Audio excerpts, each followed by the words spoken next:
우리 같이 한번 앞뒤 좌우로 이렇게 인사했으면 좋겠습니다. 사랑합니다. 축복합니다. 인사하겠습니다. 사랑합니다. 축복합니다. 예, 감사합니다. 오늘 말씀의 제목은요. 한번 같이 한번 읽어볼까요? 여호와 하나님의 뜻과 40의 의미. 예, 오늘 말씀 제목이 굉장히 깁니다. 말씀 제목이 길지만은 내용은 딱 줄여서 말씀드릴 테니까 우리 한번 귀를 쫑긋 열고 같이 은혜를 나누셨으면 좋겠습니다. 제가 예전에 중학교 때 학원을 다닌 적이 있습니다. 학원을 다닐 때 우리 사회 선생님이 이렇게 묻더라고요. 혹시 여기서 교회에 다니는 사람 손을 들어보라고. 그래서 제가 손을 들었습니다. 아, 그럼 네가 믿고 있는 신의 이름을 아냐고 자신만만하게 하나님이라고 대답했습니다. 그러니까 하나님 말고 진짜 이름, 다른 이름을 얘기하는 거예요. 하나님 말고 무슨 이름이 있지? 아, 그때 중학생의 나이에 굉장히 당황했던 기억이 있습니다. 그러면서 그분이 이렇게 얘기하더라고요. 여호와라고, 여호와, 이렇게 얘기를 하시더라고요. 그때부터 제가 하나님과 여호와의 관계에 대해서 조금 이렇게 공부를 좀 했던 것 같아요. 그러면서 이제 오늘 말씀드리게 된 것 같습니다. 여러분, 우리의 하나님, 우리가 믿고 있는 하나님을 수식하는 단어가 있습니다. 여호와입니다. 여호와 하나님, 다른 교단에서는 야훼라고도 하죠. 자, 그렇다면 이 여호와와 하나님의 뜻에 대해서 간략하게 우리가 살펴봤으면 좋겠습니다. 아까 전에 우리가 14절 말씀을 읽었거든요. 14절 말씀은 제가 한번 읽어보겠습니다. 하나님이 모세에게 이르시되 나는 스스로 있는 자이니라. 또 이르시되 너는 이스라엘 자손에게 이같이 이르기를 스스로 있는 자가 나를 너희에게 보내셨다 하라. 아멘. 여기서 반복되는 단어가 있죠. 스스로 있는 자. 이게 히브리어로 하야라는 단어인데요. 이 단어는요, 존재하다, 있다라는 단어입니다. 그래서 영어로는 이렇게 번역합니다. 여호와의 뜻을 I am that I am. 나는 나이다. 나는 존재한다. 그냥 존재 그 자체다. 모든 것의 시작이요, 모든 것의 끝, 그리고 모든 것의 완성, 궁극, 유일한 것. 인간이 태어나기도 전에, 빛과 시간이 존재하기도 전에 유일하게 계셨던 그분. 그렇기 때문에 나는 존재 그 자체이다. 여호와라는 단어가 바로 그거예요. 나는 존재한다. 나는 스스로 있다. 이것은 당대 지금까지 전 세계 어느 신을 찾아봐도 이런 수식어는 처음입니다. 다른 신들은요, 무슨 뭐 대지의 신, 뭐 가이아와 하늘의 신 우라노스 사이에서 태어났다, 불의 신이다, 벼락의 신이다, 이렇게 말을 많이 하잖아요. 근데 하나님은요, 그런 수식이 필요가 없습니다. 나는 그냥 존재 그 자체다. 자, 이 단어, 이 여호와라는 단어를 알면요, 우리가 왜 엘로힘, 엘이라는 단어를 하나님으로 번역했는지도 알 수 있게 됩니다. 원래 엘로힘, 엘이라는 단어는요, 정확하게 번역하면요, 신이라고 말해야 해요.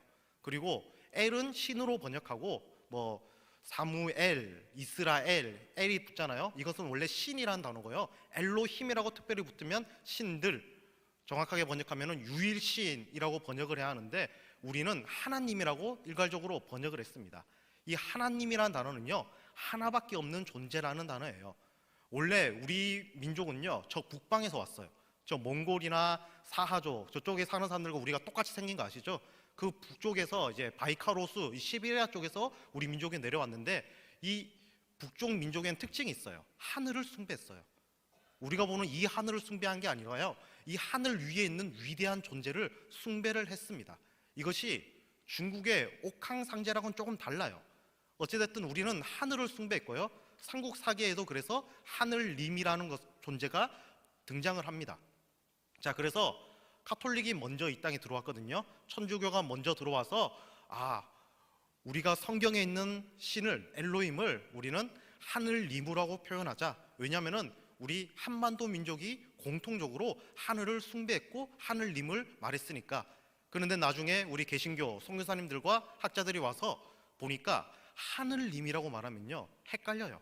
옥황상제나 이런 잡신들이랑 거의 동급으로 혼동될 여지가 있어요. 그래서 하나님, 여호와라는 단어, 스스로 존재하는 유일하신 하나님은, 유일하신 분, 그분의 번역에 맞춰서 하나밖에 없는 유일한 존재 하나님이라고 번역을 했습니다. 한참 뒤에 이슬람이 또 들어왔어요. 이슬람도 뭐 자기네 나라 말을 중요시 여기지만 그 꾸란을 번역을 해야 하잖아요. 그래서 꾸란의 알라를 번역할 때 하늘님이라는 번역을 쓰지 않고요, 하나님이라고 번역을 했습니다. 그래서 인터넷에 있는 뭐 꾸란 한국어판을 읽어보시면요, 자신들의 신 알라를 하나밖에 없는 존재라고 하나님이라고 표현한 것을 알 수가 있습니다. 그렇기 때문에 성경적으로 보면요, 하나님이라는 단어가 더 정확합니다. 여호와, 하나님, 모든 것의 존재, 모든 것의 완성이신 그분. 자, 그러면 제가 서론에 왜 이렇게 길게 이 하나님에 대해서 설명을 했을까요? 그 하나님이 다른 먼 존재의 하나님이 아니라 바로 나의 하나님이기 때문입니다. 세상을 창조하시고 세상을 지금 또 다스리시는 하나님이 나의 하나님이에요. 우리의 하나님이에요. 먼 곳이 아니라 우리의 아버지, 아버지가 되십니다. 이것을 강조하고자 제가 말씀을 드린 겁니다. 자, 그렇다면은 이제 두 번째 제목 40, 40, 40의 의미에 대해서 우리가 한번 알 필요가 있습니다. 자, 이 40, 40, 40은요 모세의 인생을 이야기합니다. 모세는 처음 40년을 애굽의 왕자로 살았고요, 그 다음 40년을요 광야의 비참한 양치기로 살았습니다. 그리고 마지막 40년을요 하나님의 위대한 도구로 쓰임받아서 이스라엘 민족을 애굽에서 탈출시키고 광야에서 수백만 명의 민족을 이끌면서 하나님의 최초의 성경 모세 5경, 창세기, 출애굽기, 레위기, 민수기, 신명기를 이스라엘 백성들에게 나눠주고 하나님의 품으로 돌아갔습니다. 이렇게 40, 40, 40, 이 40이라는 숫자는요 성경에서도 계속 반복이 됩니다. 왜냐하면 이스라엘 사람들은요 이 40에 특별한 의미를 부여했기 때문입니다. 40은요 4랑 10이랑 이 단어가 합쳐진 겁니다. 이 4라는 단어는요 이스라엘에서 굉장히 중요하게 여겼어요. 완전수로 여겼습니다. 왜냐하면 동서남북 세상을 의미했기 때문이에요. 숫자 4로 발음을 하면은 세계 그 자체를 이야기했습니다. 그리고 10이란 단어는요 우리가 손이 10개잖아요. 십진법입니다. 완전수예요. 10이 넘어가면 11로 표현하잖아요. 다시 말해서 4라는 완전수와 10이라는 완전수가 합친 것이 바로 40입니다. 그렇기 때문에 성경에서 보면요 노아의 홍수도 40일, 시내산에 금식을 해서 최초의 성경인 십계명을 받은 것도 40일, 가나안 정탐도 40일, 예수님의 광야 생활도 40일입니다. 40이라는 단어는요 계속해서 반복이 됩니다. 그리고 이 40이라는 단어는요 완전하다와 완전하다가 합친 것도 있지만 동시에 하나님 앞에서 새롭게 변화되는 시간을 의미하기도 합니다. 바로 우리의 인생처럼요. 자, 그렇다면 모세의 처음 인생 40년을 간략하게 살펴보겠습니다. 자, 모세가 태어나던 그 시기는요 처음에 이스라엘의 요셉이 총리가 되어서 이스라엘 사람들을 이끌고 애굽으로 들어왔어요. 그때는 70명밖에 되지 않았습니다. 그런데 400년이 지났어요. 이것도 40 곱하기 10이거든요. 400년이 지나서 이 70명의 사람들이 수백만 명이 됐어요. 이집트 황제 바로가 굉장히 노여워했습니다. 이렇게 인구가 늘어나다가 우리 이집트인들이 노예가 되는 거 아니야? 그래서 그때부터 이스라엘 사람들을 노예처럼 부리기 시작합니다. 그래도 인구가 계속 늘어나니까 파라오가 명령을 내립니다. 아기들이 태어났을 때 여자면 살려주고 남자면은 다 죽여버려라. 그때 모세가 태어났습니다. 모세의 어머니와 아버지는요 모세를 죽게 놔둘 수가 없었어요. 그래서 숨겨놨습니다. 그런데 모세가 계속 커지면서 울음소리가 커지기 시작하는 거예요. 더 이상 숨길 수가 없어서 모세를 갈대 상자에 담아서 강가로 띄웁니다. 그때 우연찮게도 이집트의 공주가 나일강에 목욕을 하러 왔다가 그 바구니를 발견한 거예요. 바구니를 열어보니까 귀여운 아기가 웃고 있어요. 그 아기가 히브리 아기, 그러니까 이스라엘 아기라는 걸 알았지만 공주는요 그 아기를 자신의 양아들로 삼습니다. 하나님의 놀라운 섭리였죠. 그러면서 이름을 모세라고 지어줬습니다. 모세라는 뜻은요 물에서 건짐을 받다, 죽음의 물에서 건짐을 받다, 죽음의 늪에서 건짐을 받다. 다시 말해서 구원이라는 단어를 상징하는 이름입니다. 모세는요 물에서 건짐받은 자, 구원이라는 이름에 맞게 히브리 문화도 배우고 애굽 문화도 배워서 완전한 존재가 되었습니다. 성경, 특히 구약 성경에서 애굽은요 가장 찬란한 곳을 말합니다. 사도행전 7장 22절, 모세가 애굽 사람의 모든 지혜를 배워 말과 행사가 능하였더라. 그리고 창세기의 아브라함 이야기를 보면요 조카 롯과 갈라질 때 조카 롯이 소돔과 고모라로 떠납니다. 왜냐면요 소돔과 고모라가 멸망하기 직전에 애굽과 같았더라라는 표현이 등장하기 때문입니다. 애굽은요 가장 아름답고 화려하고 완벽한 곳이었습니다. 모세는 그곳에서 왕자로 자라났습니다. 똑똑하고 유대 역사가 요세푸스의 기록에 의하면요, 위대한 장군이 되어서 전쟁에도 많이 승리했다고 합니다. 그러면서 이제 나이가 40이 되었습니다. 완숙한 나이예요. 아직까지는 30살까지는 약간 좀 젊게 취급하잖아요. 하지만 40이 되면은 인정을 하잖아요. 그 당시도 마찬가지였습니다.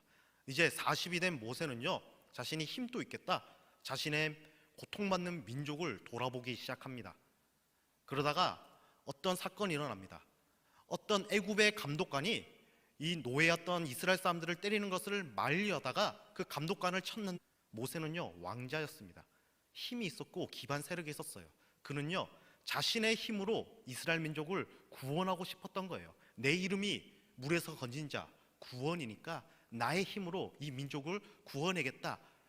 구체적으로 어떤 행동을 했는지는 모릅니다. 하지만 어쨌든 애굽 사람을 죽였고 이스라엘 사람들을 그 앞에서 무언가를 하려고 했습니다. 그러나 철저히 실패했습니다. 모세의 실패의 원인은요, 단순합니다. 나의 힘을 믿었기 때문입니다. 나를 의지했기 때문입니다. 나의 힘과 능력과 나의 지식을 의지하며 살아갔기 때문에 그는 실패했던 겁니다. 어찌 보면 우리의 인생과도 너무나도 비슷합니다. 그리고 제가 예전에 설교했던 야곱의 인생과도 너무나도 비슷합니다. 나의 힘, 나의 능력, 한계가 있습니다. 우리는 살면서 뼈저리게 느낍니다. 그렇기 때문에 세상을 창조하시고 지금도 다스리시는 하나님께로 돌아가야 합니다. 모세는 광야로 도망칩니다. 미디안 땅이라는 곳으로 도망칩니다. 우리 한번 3장 1절 말씀 한번 읽어보도록 할까요? 3장 1절 말씀 읽어보겠습니다.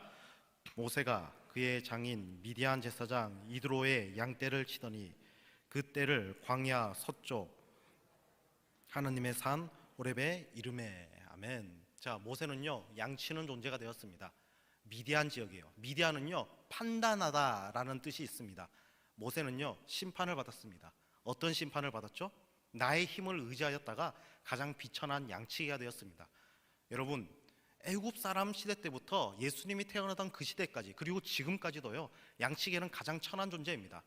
광야 지역이잖아요. 풀이 없기 때문에 양치기는요, 집에서 왔다 갔다 하는 존재가 아니에요. 출퇴근하는 사람이 아닙니다.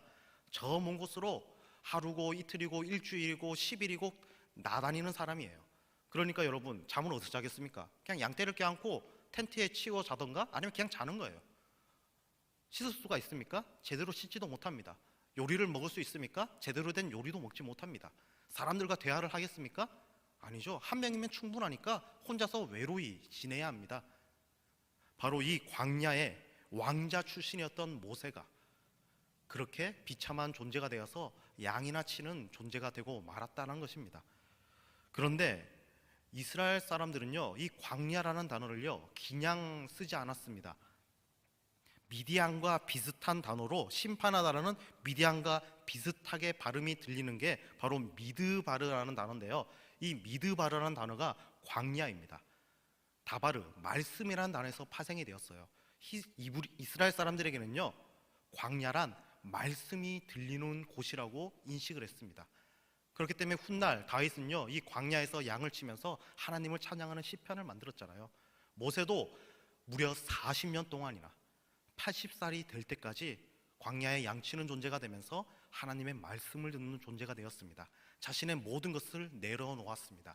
나의 힘과 나의 능력이 아니라 오직 하나님의 뜻대로 간절히 살기를 원하는 그 마음으로 살아갔습니다. 말씀은 우리의 정체성을 정의해 주고요, 삶의 목적 그 자체이신 하나님 안에서 평안함과 행복을 가르쳐 준다는 것을 우리는 모세의 인생을 통해서 알 수가 있습니다. 이렇게 비참한 존재가 되어서 40년이 지났습니다. 80살이 되었습니다. 80살이 되면요, 이제는 슬슬 삶을 정리해야 할 때가 됩니다. 이제 슬슬 삶을 정리하고 이제 모든 것을 넘겨줘야 할 때가 됩니다. 하지만 그때가 바로 하나님의 때였습니다. 세상이 강하다고 한 그 왕자의 시절에 하나님은 모세를 선택하지 않으셨습니다. 오히려 약하고 엄청 약하고 다 늦었다고 생각하는, 심지어 아브라함보다 5살이나 더 많았던 80살의 나이에 하나님이 모세를 부르십니다. 우리 한번 말씀을 잠깐 보도록 할게요. 제가 아까 1절 말씀 읽었죠. 모세가 그의 장인 미디안 제사장 이드로의 양떼를 치더니 그때를 광야 서쪽으로 인도하여 하나님의 산 호렙에 이르매. 자, 제사장 이드로의 양떼를 쳐서 서쪽으로 떠났습니다. 서쪽은요, 전통적으로 해가 지는 곳입니다. 우리의 삶이 끝난 곳입니다. 인간이 노력해도 더 이상 할 수가 없어요. 어두워졌잖아요.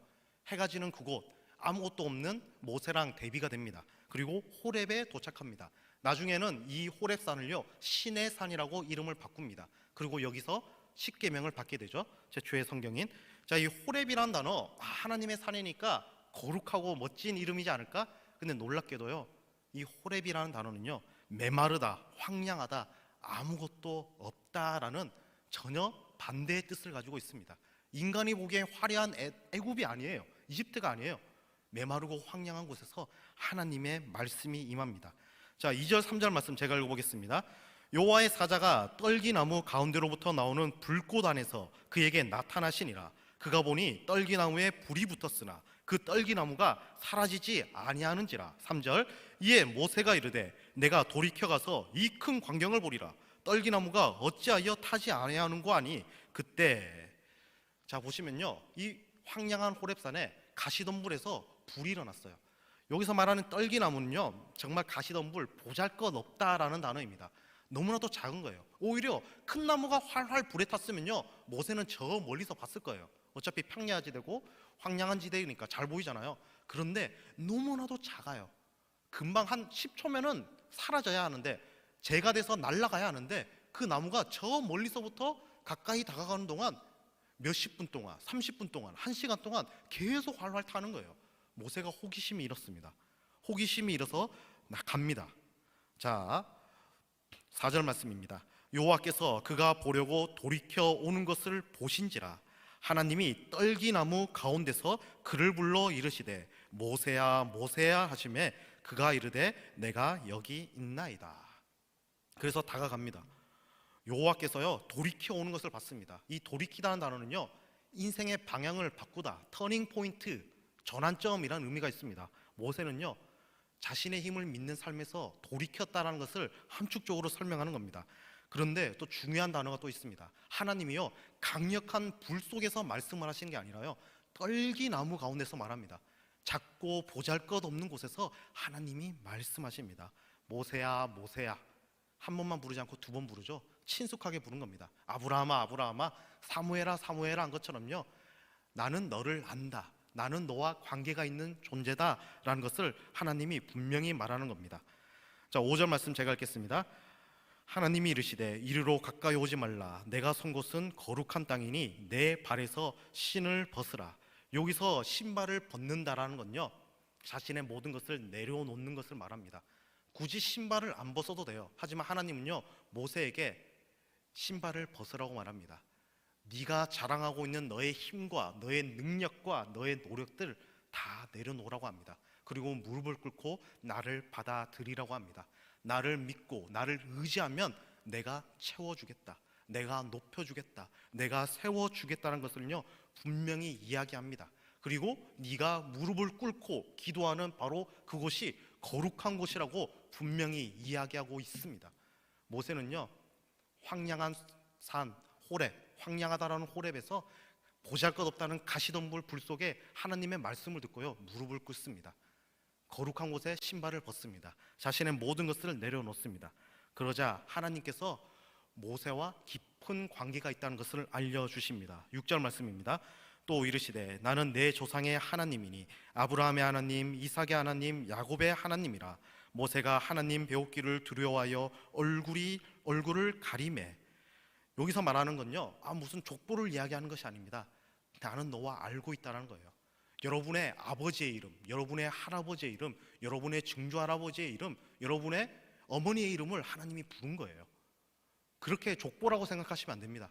하나님은요, 나의 모든 것을 알고 있다는 것을, 나는 너를 네가 태어나기 전부터 지켜보았고 나는 너와 함께 있었다, 나는 너와 동행하는 위대한 하나님이다라는 것을 분명히 이야기합니다.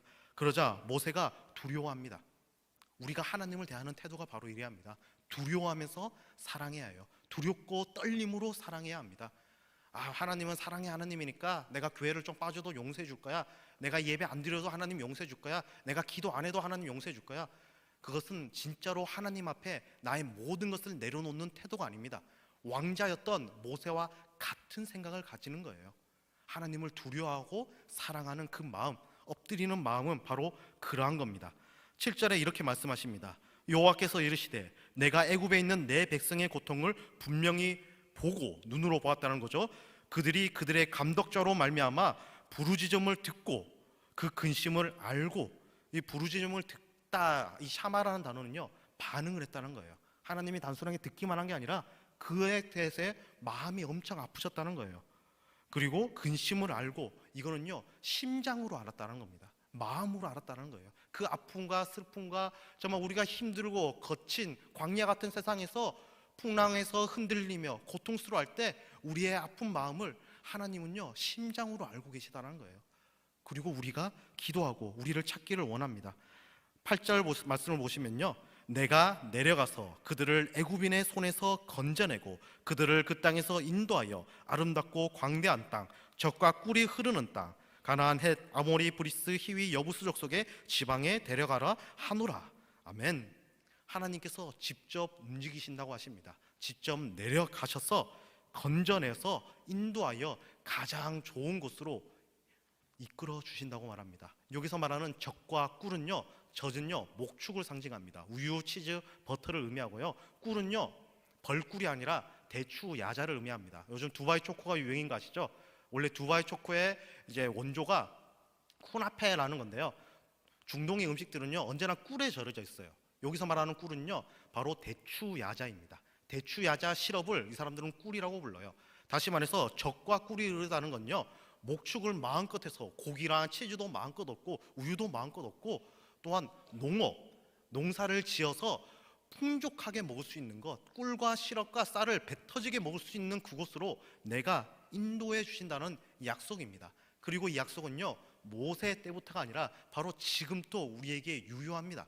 하나님 앞에 우리가 엎드리고 하나님을 의지하면요, 하나님은 우리의 필요한 모든 것들을 채워 주십니다. 하나님이 행동하여 주신다라는 겁니다. 9절 10절 말씀 제가 읽어보겠습니다. 이제 가라, 이스라엘 자손의 부르짖음이 내게 달하고 애굽 사람이 그들을 괴롭히는 학대도 내가 보았으니 이제 내가 너를 바로에게 보내어 너에게 내 백성 이스라엘 자손을 애굽에서 인도하여 내게 하리라. 아멘. 우리들이 간절히 기도할 때 우리들의 부르짖음 하나님은 반드시 들어주십니다. 그리고 우리를 괴롭히는 학대, 이 학대라는 단어는요 가혹하다, 억압하다, 괴롭히다, 굴욕을 주다입니다. 하나님의 아들, 딸인 우리 귀한 성도 여러분, 세상을 살아갈 때 우리를 힘들게 하는 것들이 얼마나 많습니까? 우리를 굴욕에 처하게 하는 것들이 얼마나 많습니까? 원수들이 얼마나 많습니까? 힘들게 하는 것들이 얼마나 많습니까? 그런데 성경에서 분명히 기록하고 있습니다. 나의 원수를 누가 갚아주신다고요? 하나님이 갚아주십니다. 내가 학대받고 굴욕받고 힘들어했던 것 하나님은 다 알고 계시고요, 하나님은 마음 아파하십니다. 그리고 행동하신다고 분명히 말씀하십니다. 그 행동의 사람으로 누구를 보내셨죠? 바로 모세를 보내주신 겁니다. 그리고 그 모세가 바로 여러분입니다. 이 말씀을 듣는 여러분들이요, 이스라엘 백성을 구원해야 낼 인물들입니다. 힘든 세상 속에서 방황하는 사람들을 구출해야 할 인물이 바로 여러분입니다. 그 다음 말씀을요 간략하게 요약하자면 모세가 묻습니다. 내가 누구이기에 이 사람들 구원할 수 있겠습니까? 하나님이 분명히 말합니다. 나는 여호와 하나님이다. 나는 스스로 있는 존재이다. 나의 이름은 스스로 있다. 존재 그 자체이다. 여호와이다. 나는 모든 것을 창조하였고 지금도 세상을 다스리는 가장 위대한 존재이다. 내가 너를 보낸다. 스스로 존재하는 세상의 시작과 끝인 내가 너와 함께 할 것이다. 내가 영원히 너를 떠나지 않을 것이다. 바로 임마누엘의 하나님의 말씀이 이미 출애굽기 시절부터 존재하고 있었다는 겁니다. 하나님은요 자신 앞에 엎드리는 자, 자신을 찾는 자를요 결코 무시하지 않으십니다. 결코 방관하지 않으십니다. 하나님은요 직접 움직이십니다. 우리를 구원하기 위해서 그분이 행동하십니다. 추상적이고 막연한 것이 아니라 구체적으로 우리를 인도하여 내십니다. 그러면서 하나님이 원하시는 건 단 하나입니다. 기도해라. 말씀을 읽어라. 힘들고 어려운 광야 같은 세상, 근데 이스라엘 사람들은 광야를 뭐라고 불렀다고요? 말씀이 있는 곳이라고 불렀다고 했잖아요. 힘들고 어려울수록 말씀을 읽고 기도하고 나를 찾아라, 나를 의지해라. 그러면 내가 행동하겠다. 이것이 하나님의 법칙입니다. 하나님은 사람을 통해 일하십니다. 생각지도 못한 구원이 사람을 통해서 이루어집니다. 저도 많이 겪었고요, 우리 성도님들도 많이 겪었을 겁니다. 그런 사람이 되기 위해서는 어떻게 해야 합니까? 모세의 처음 40년처럼 나를 의지해서는 안 돼요. 나를 내려놔야 합니다. 말씀 앞에 모든 것을 내려놔야 합니다. 그러면 마지막 40년, 모세의 40년처럼 하나님이 채워주십니다. 자, 모세의 마지막 때, 우리 신명기 34장 7절 말씀 한번 같이 읽어보도록 하겠습니다. 같이 읽겠습니다. 시작. 모세가 죽을 때 나이 120세였으나 그의 눈이 흐리지 아니하였고 기력이 쇠하지 아니하였더라. 아멘. 모세는요, 자신의 사명을 마치는 그날까지요, 기력이 쇠했다고요? 쇠하지 않았습니다. 80살 다 늦었다고 생각하는 그 나이가 오히려 전성기였습니다. 가장 약하다고 말할 그때가 하나님이 세워주시는 때입니다. 세상 사람들은 약하다고 말하지만요, 하나님은 그렇게 생각하지 않으십니다. 강하게 세워주십니다. 우리의 인생을 책임져 주십니다. 우리가 해야 할 것은요, 내려놓는 겁니다. 말씀을 의지하는 겁니다. 기도하는 겁니다. 주님만을 찾는 것입니다. 예수님도 40일에서 광야 생활을 했습니다. 예수님이 사탄의 시험을 어떻게 이긴 줄 아십니까? 말씀과 기도로 이겼습니다. 사람이 떡으로만 사는 것이 아니에요. 주 너희 하나님을 시험하지 말라. 사탄아 물러가라. 하나님만을 경배하라고 분명히 얘기했노라. 성경 말씀과 기도로 예수님이 승리한 것처럼 그 예수님이 자신의 이름을 여러분에게 주셨어요. 자신의 아들, 딸로 여러분을 삼아주셨고요, 자신의 이름에 권능을 주셨습니다. 시험을 이기신 예수님의 이름의 권능이 뭡니까? 예수님의 이름으로 기도하는 겁니다. 우리 다 같이 찬양하면서 예수 그리스도 앞에 모든 것을 내려놓고 예수님 안에서 회복되고 승리하고 거친 광야 같은 삶에서 승리하는 2026년을 살아가는 저와 여러분이 되시기를 간절히 소망합니다.